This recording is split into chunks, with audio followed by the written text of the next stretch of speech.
Senhor presidente, deputado Jânio Mendes, senhores parlamentares presentes, Zaqueu Teixeira, doutor Julianelli, deputado Paulo Ramos. Chegou a essa casa, já na semana passada, o parecer do Tribunal de Contas do Estado,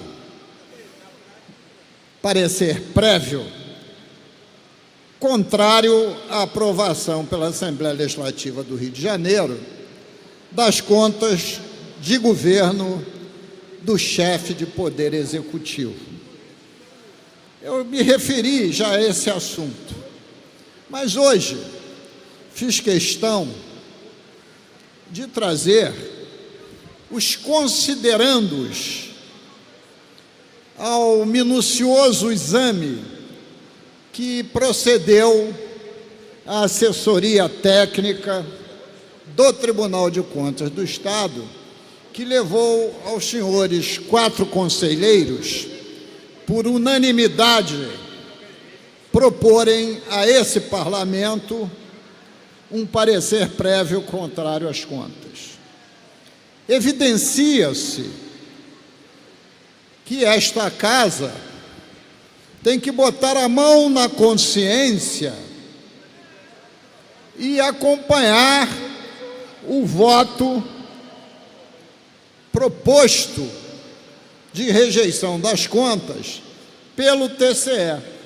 Se não, vejamos, senhor presidente, deputado e advogado Jânio Mendes, considerando o não cumprimento do percentual mínimo de aplicação de recursos em ações e serviços públicos de saúde, 12%, não cumpriu os 12%, contrariando o estabelecido no artigo 6º da Lei Complementar Federal 141 de 12, com o inciso 2º, combinado com o inciso 2º do parágrafo 2º do artigo 198 da Constituição Federal. E aí, mais 3 considerandos somente para a área da saúde, de descumprimentos, que eu vou me eximir de lê-los para ganhar velocidade. E aí vamos ao segundo tópico, considerando o não cumprimento do percentual mínimo de aplicação de recursos na manutenção e desenvolvimento de ensino, 25%, contrariando o estabelecido no artigo 212 da Constituição Federal, isto é, investiu menos de 25%, considerando que o governo do Estado do Rio de Janeiro não observou nos últimos exercícios, não foi só nesse não, nos últimos exercícios, o disposto no artigo 332 da Constituição Estadual e no parágrafo único do artigo 8º da LRF, ao não proceder efetivamente à destinação devida à FAPERJ do percentual de 2% das receitas tributárias líquidas para aplicação no desenvolvimento científico e tecnológico. Traduzindo, não investiu o mínimo dos 2%. Não somente este ano, nos últimos anos do governo Pezão.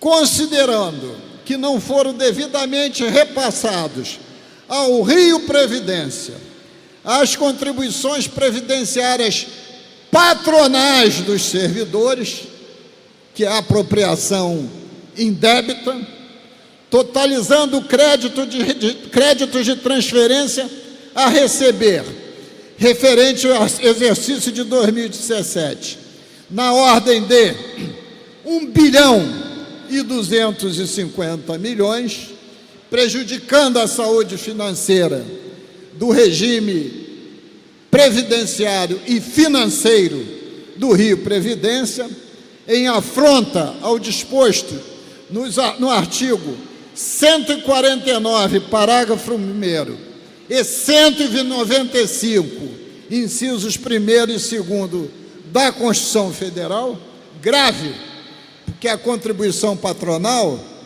não é do governo, é do Rio Previdência. O repasse não foi feito a tempo, penalizando, evidentemente, aposentados e pensionistas.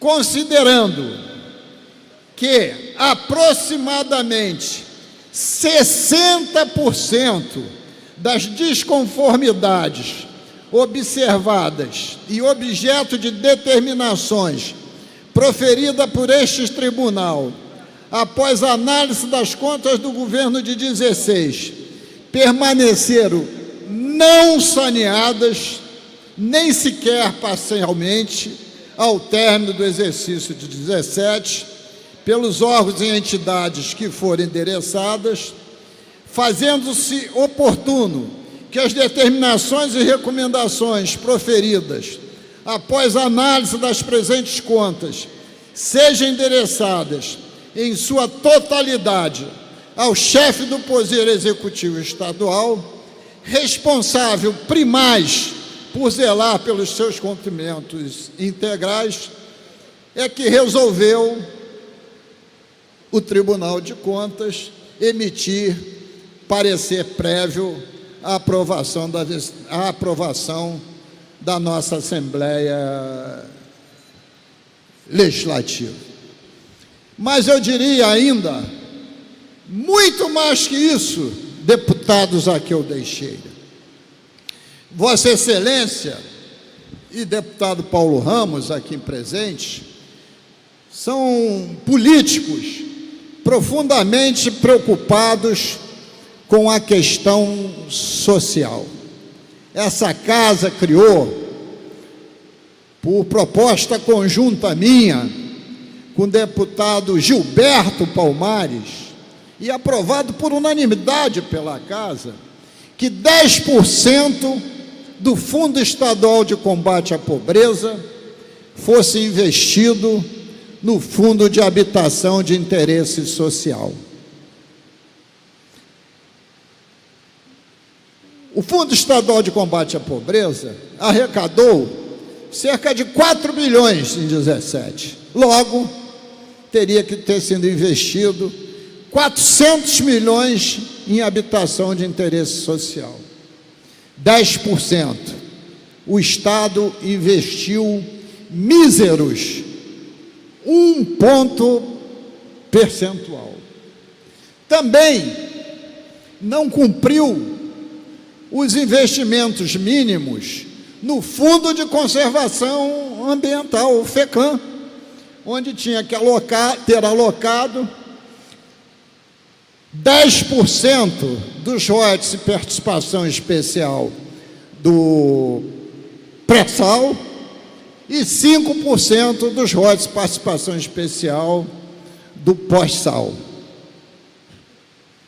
A dívida consolidada líquida explodiu, foi para 137 bilhões de reais. Então, senhor presidente, eu estou me precipitando, porque seguramente as contas só virão a plenário no segundo semestre. Antes, terão que passar pela Comissão de Orçamento, e lá receberão o meu voto escrito pela rejeição. Mas já alerto que este é o último ano de governo, não tem como mais se consertar nada a respeito de contas, por ser o último ano e nós já estamos entrando estarmos entrando no segundo semestre. Por isso, senhor presidente, concluindo, peço que o parlamento fluminense reflita neste recesso e volte convicto que só tem um voto a ser dado nas contas de 2017, e esse voto é pela rejeição das mesmas.